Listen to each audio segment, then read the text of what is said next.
Hi there, this is VeggieTales creator Phil Vischer. I wanted to give you a peek at my new project, What's in the Bible with Buck Denver.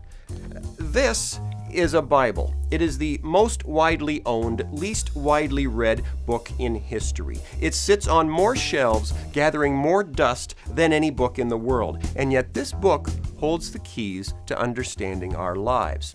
Now, when I started working on VeggieTales, I discovered it was a really great way to retell key Bible stories and teach key Christian values, but it wasn't such a good way to explain the entire Bible. How do all these stories fit together to tell just one story? Who wrote this book? How did we get it, and why do we think we can trust it? And most importantly, what difference does it make in my life?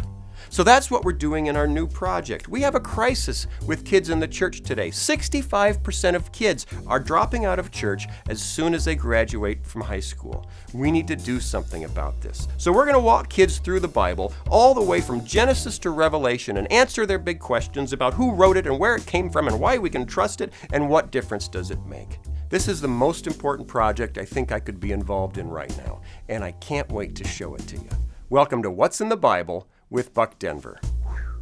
Genesis begins it all. I took a bus from Texas just to sing a song about Exodus. Boaz and Ruth have a son named Obed, who has a son named Jesse, who is the father of King David. And from King David's family comes Jesus. God gave Adam and Eve a choice. Trust him or trust the voices they heard around him.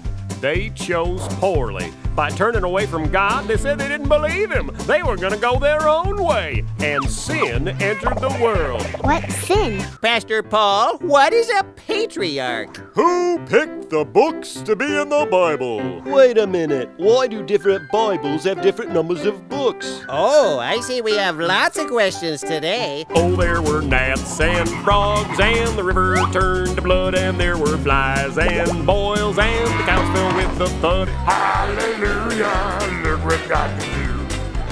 Hallelujah, his promises come true. The evidence empirical says God can work a miracle. So, hallelujah, look what God can do. Now Isaac lived by faith, just as his father had before him. He got married and had a son named Jacob. Jacob trusted God too, and God gave him a whole mess of sons. His favorite was Joseph. Oh, I know about Joseph. He's the one with a fancy coat. Samuel, the book that tells of the reign of David, King of Israel. Do you know what's in the Bible? Is it true? Is it reliable? Absolutely verifiable. Let's all take a look in the Bible With Buck Denver.